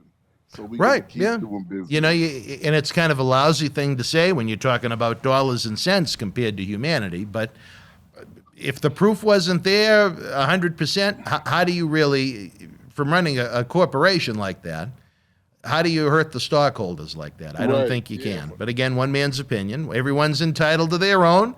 If you disagree, you're more than welcome to share your thoughts in the Premier Chat or in the comment section below. We're open and free here on the Monday Night Mission, as long as you don't get, too personal. But four points, Oscar, I wanted to hit before we go. Maybe if you want to do rapid thoughts or rapid response, because we have been going long. A lot of the fans like the fact we go long. We give them some great wrestling talk well into Monday night. Scott Hall broke his hip. We've got the sign that says welcome back, Hall, here at the studio. But a man you worked with in WWF is Razor Ramon. Is a hurting unit right now, probably more than me, even with the CRPS attack. Yeah. You're giving it a lot of thought. No, I'm actually listening to you and trying to catch. I'm trying to catch what they're talking about the war. You're watching TV simultaneously. I see. Yeah. Okay. Why pay attention? No, my heart goes out to Scott Hall. If I knew where to send him a card, I'd send him the one. He is a tough SOB. I think he's a neighbor of yours down in Georgia, if I believe. Right. Is he not? Oh, yeah. No, I wasn't sure. Well, open the window and rap to him. Maybe that'll make him feel better. Yeah, I think that's really bad, because I think a lot of his bread and butter nowadays is dependent on his appearances. Yeah. And his signings, and all of the kind of stuff like that. So if he's not able to do it, I think that probably, impacts him financially. Sure. So yeah, I hope that. But now is the good news is,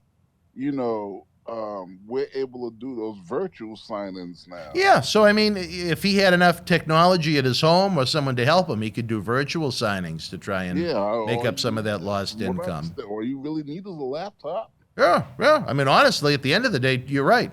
Well, our best to Scott Hall. We hope his hip gets better soon. Cody Rhodes, Oscar, he still hasn't officially signed on the dotted line with WWE. I know the creative folk have been trying to come up with something interesting for him to do.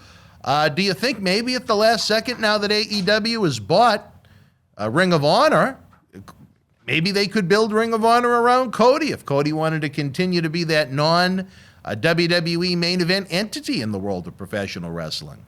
Do you think Cody still is going to take Vince's cash?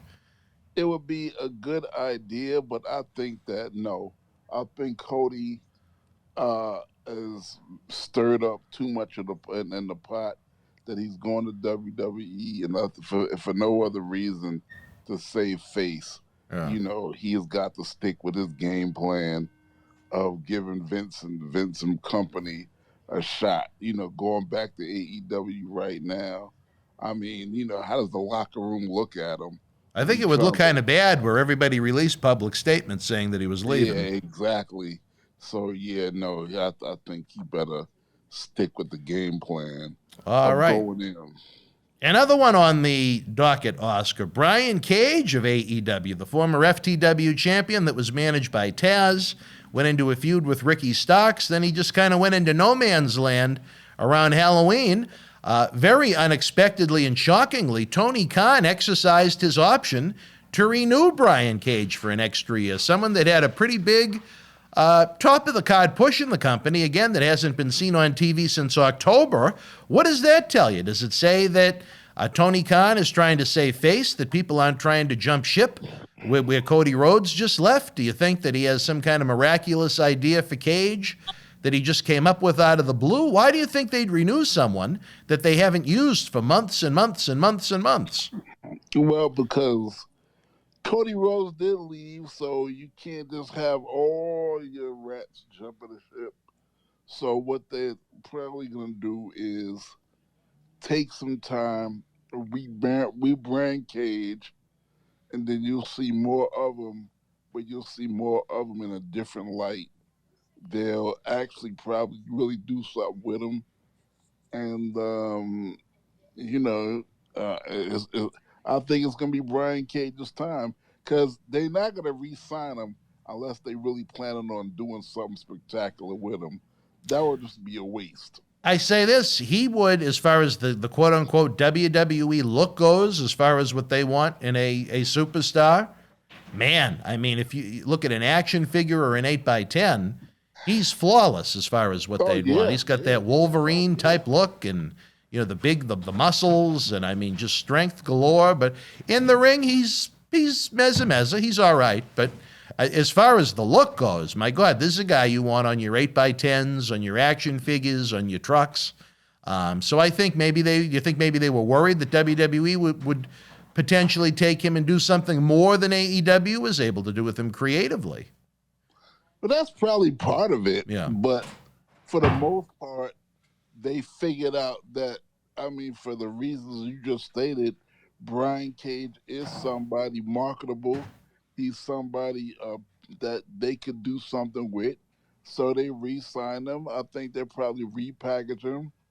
I hope they don't repackage him and give him some dumbass makeup or some stupid-ass costume, but just use him. I'll put it like this.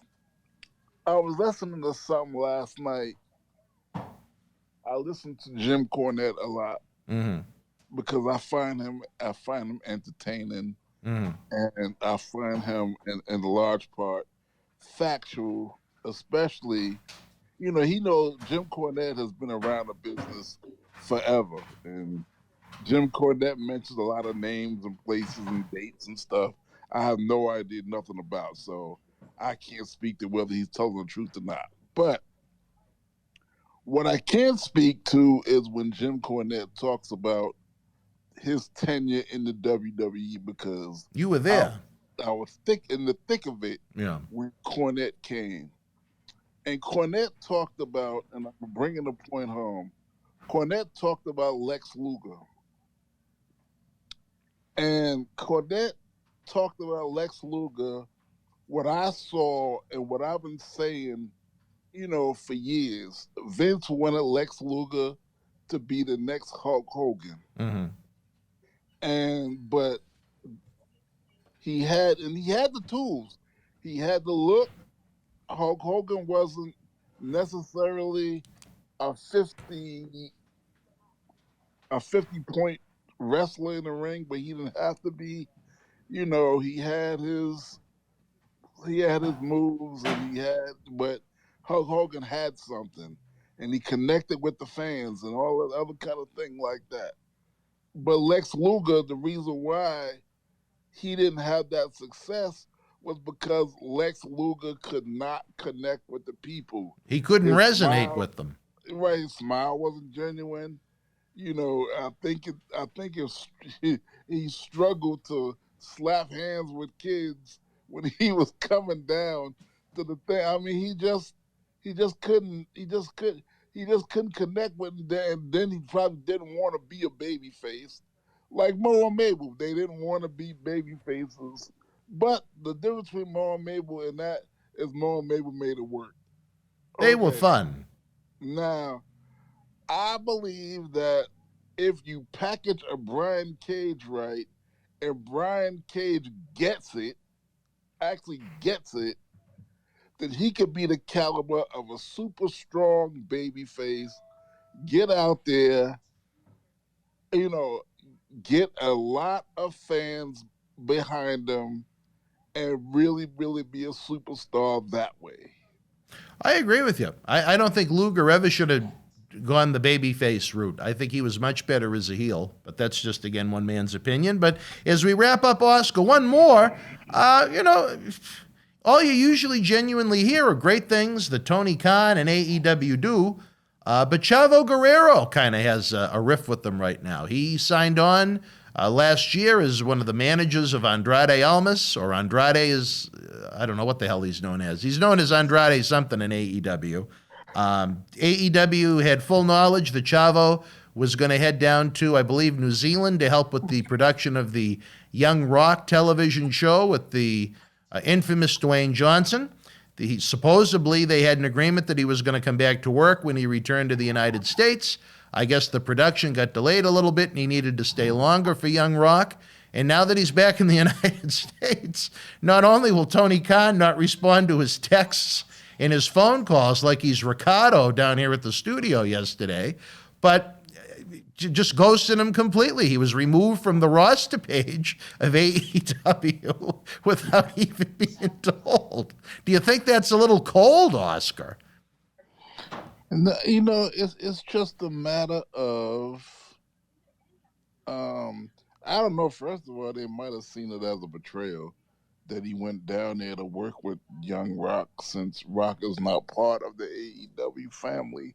Well, so they did have full knowledge that he was going, but in AEW's slight defense, he stayed a little late. It didn't matter what you got knowledge of. It's a matter of how you really feel about it.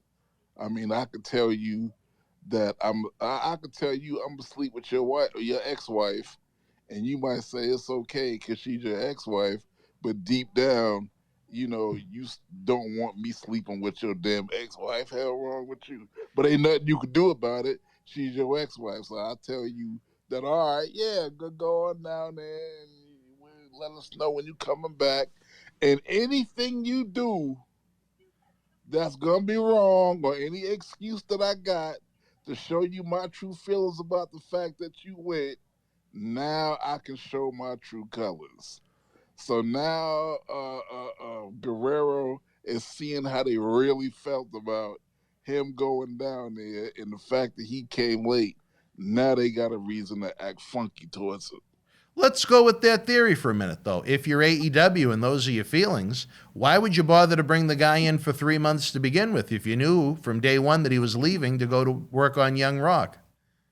It just seems like it would be a waste of television time. Why put a guy on is leaving and you don't want to bring back? Well, because at first having a Guerrero name associated... Well, they already got Vicky. We got Fluffy. Okay, so what? Well, you're saying having a Guerrero name attached, adds value. They got Vicky Guerrero. I mean... No. She don't count. Why doesn't she count? She just don't count. I mean, no, she don't count. But having a Guerrero, one of the men Guerrero, let me refocus my statement. Have one of the men Guerrero was going to add value. But he betrayed us by going down to... But they knew from before he even signed that short-term agreement that he was leaving. It wasn't a surprise. Well, he didn't throw it at them a week after he signed. When he negotiated with them and sat down, he said, I don't know what he even does, but he has something to do with the wrestling production on Young Rock. And he said to them, I'll be here for 3 months and then I'll be gone. All right. While he was gone, now I see that him being around really had no value one way or another. See, you don't miss nothing until it's gone. You don't know what it means until it's gone. So it don't really make a difference whether he was here or not. So now that he's back, it didn't make I didn't miss a beat while you was gone. I really don't need you. So now I ain't got to welcome you with open arms. I don't care what you do. You know what? I tend to agree with that theory. I don't think he added much. I don't know how much he was getting paid, but I mean, I don't think there's one fan that sat around and said, geez, I'm not going to watch AEW because there's no Chavo Guerrero anymore. I agree with you on that. Do you agree with the fact, though, that maybe, whether it's Tony Khan or if they have a talent relations department in place like WWE, that someone should have at least spoken to him and responded and showed him respect as a human being to say that we're going in a different route? I think he at least deserved that as a tenured veteran and a Guerrero. Yeah, I think he do. I think he deserve it. Yeah.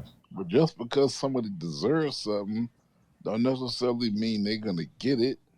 It's like Winnie the Pooh deserving a second Demoulas bag. It doesn't mean it's going to happen. Yeah. Well. Yeah. Exactly.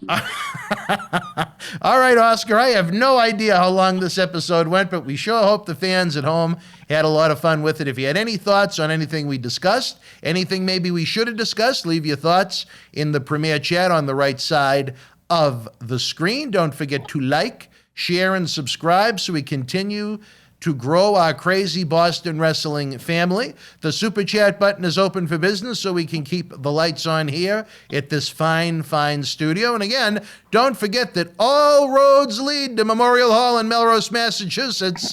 The zip code of champion 02176. Pigottville is going to be on fire on April 16th as we bring a slice of WrestleMania to Boston. Vince isn't bringing you WrestleMania, but we're certainly going to bring you at a minimum 8 1980s legends. It's going to be happening. And if you guys step up this week through Sunday night, President Dr. David Reese has said, you know what, baby? Give him a 9th, give him a 10th, give him an 11th, but it's up to you. You got to get the VIP packages and tickets now at bostonwrestling.com for a wrestling celebration, decades in the making. You never know. You might even see Oscar.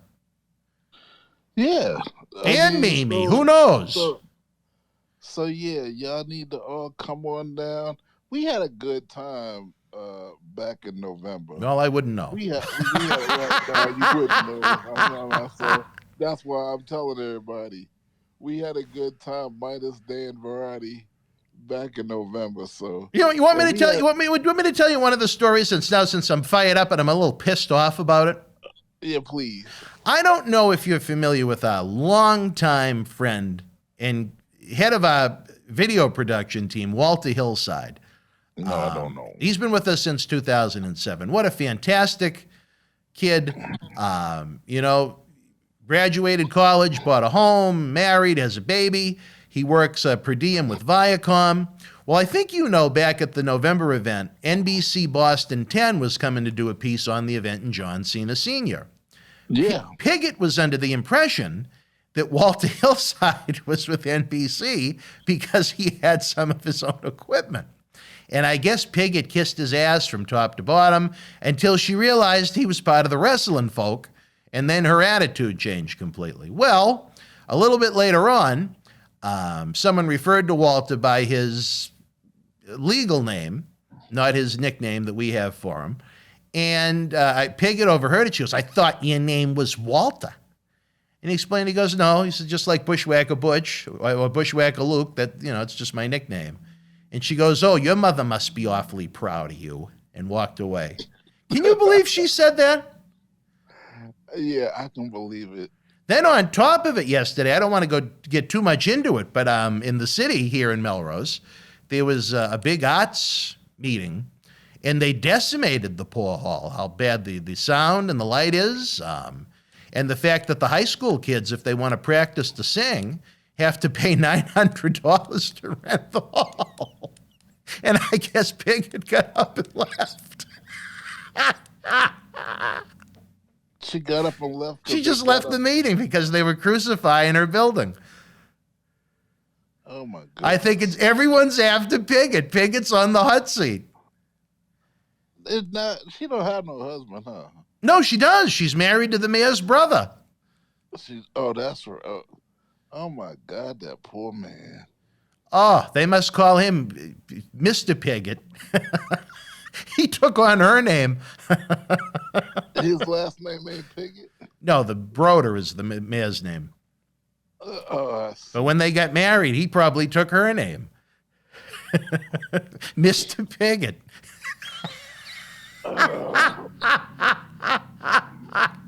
Then on top of it, I don't want to go too much into it because I wasn't there, and it wasn't anything that was recorded, but apparently there was some kind of an endeavor with one of the city groups that rents out the building, and there was an issue with her and a disabled individual involved. So I don't know what her problem is with these disabled people. She certainly doesn't like me. And this individual that was trying to help with plates, I guess she exploded at him. I was told secondhand. I was not there. I did not see it. I'm not throwing accusations. I'm just repeating what I was told. So I don't know what's going on down there, Oscar. I can't figure it out until my birthday when I can go back in. I don't know. I don't know. Piggottville is out of control. I don't know why. I don't know why you even try and. These are just things that are thrown at me. I knew nothing about any of this. But the past few days have just been literally amazing as far as the intel that I've been given, where I am, lucky enough to be around so many people involved in the city here at the studio to find out about these shenanigans. Why didn't you wait? What do you mean? Until you actually could get a handle on things. I mean, come back into the building before you decided to do anything. What did I do? You lost me. Okay, well, we're gonna have the Back to the 80s show. But why did you not wait until? Oh, you mean wait to book the building until then? Yeah. It was already booked before that email happened. Oh. Well, believe me, it would have made a hell of a lot more sense to wait. Oh, I agree with you 110% on that. But that's the reason why that email was part of the reason why that April 16th event is April 16th. She was hounding and hounding and hounding the insurance guy. And he said, you know what, let me just deal with it now. He sent her the insurance binders for the next two events, the one in November and the one on April 16th. But he forgot to delete the private conversation that was included below with some of my thoughts on Piggott. And that's what led to what ultimately happened. But there's just scandal everywhere with this building. It's like I called it. It's not Memorial Hall, it's Memorial Hell. Yeah, no. I don't know. The Berzerker was flirting with Fluffy Guerrero down here at the studio. Marty said Piggott was flirting with him. Maybe there could be a little connection there. Who knows? Yeah, maybe Marty can get you back in. Well, we won't be seeing Marty at that event, but that's a different story for a different time. Oscar, as we wind down yet another blockbuster. Wait. Marty not at the vet. Wasn't Marty in the 80s somewhat? Yeah. Yeah, you ought to get him in there too. Well, he was just at the show. He was just at the show. We don't need him at the same venue to do the same thing. If he was able to compete in the squared circle, that might be a little different. But Marty's going to be back here in the studio because of everything we have going on with the Back to the 80s event. And we've mentioned that he had his unfortunate visit to the ER. Knock on wood. We hope his feet are feeling better again after he was Marty and he overdid it a little bit. I'm looking forward to setting up season 2 of Wrestling Inside His Party with Marty. I think it's going to be a lot of fun. Again, that's probably going to happen after the Back to the 80s event because just time-wise, it's crazy, it's busy, and I want Marty feeling 100% just to eliminate any risk of having a bad day. You know what I mean? Okay. Well, I'm looking forward to having the Marty Jannetty with us that everybody got to see on November 13th, which was Marty at his best. Good with the fans, having fun, telling stories, flirting a little bit with certain people. That's the Marty we want. We don't want the one that is in so much pain that he has to try and mask it to be politically correct. You know what I mean? Yeah, well, I'm looking forward to seeing you in Dallas. Do you think that's we're making the right call on that? I'll ask your opinion as the VP. Yeah, Yeah. no. Let him be 100% before he comes back. Yeah, don't overdo it. Don't overdo it. Don't make the man travel. Yeah. No, and honestly, you know, from a human point of view, we don't want the guy in pain and having to. I mean, if you ever saw him come out of the airport a couple of the times we booked him, it was horrible, horrible. I know the pain he's in because I have my CRPS problems in my feet and my ankle right now, so I get it. All right, well, I hope everybody's feet and legs and groin and everything else feel better. And hips even with Scott Hall now, I guess. Yeah, and hips. We got to get everybody better. Yeah, Sound like a retirement home. We're going to go down and see Reno Chastain in Palm Bay, Florida.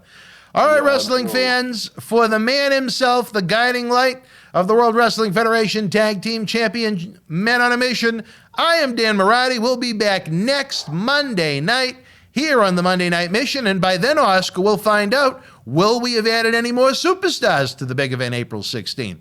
Will we stick with the 8, or are the fans going to step up, head on over to BostonWrestling.com and get those VIP packages and tickets for a night they're never going to forget, April 16th? Well, one more quick thing. What do we got, baby? Yeah, tell the fans, do you have anybody in mind you trying to bring in? Because if you mention it, then that might light a fire under the fans' butts. For the April 16th event? Yeah, who else? I think it would be disingenuous for us to do that. Okay. That's just I think it'd be, because if we don't do it, then it comes off as kind of, bait and switch. You know what I mean? Not really. Well, you could have a wish list, and then you tell the fans what your wish list is, and then if the fans have interest, a whole bunch of them, then they'll do what they got to do to help the endeavor come along. I'll say we've had numerous WWE Hall of Famers that want to join us, and we have guys that were on the top 3-4 matches at least once or twice from the first early days of WrestleMania. So that's about as much of it. Quality people they'll recognize, and they'll want to get an autograph and a photo with. All right. We'll leave it at that. All right, for my partner in crime on Monday night, the MOM, Oscar, I'm Dan Marotti. We'll see you next week on Wrestling Insider's Monday Night Mission. Until then, you and yours be happy, be well. Good night from Boston. Phil DeCesare, take it home, baby. Hi, this is Phil DeCesare. Thank you for enjoying tonight's Wrestling Insiders. Get early full-screen ad-free access to all our weeknight Wrestling Insider episodes while helping keep wrestling legends working by joining the Boston Wrestling Patreon family at patreon.com/Boston Wrestling. You can directly help us bring you more great historical wrestling content 7 days a week to enjoy for years to come.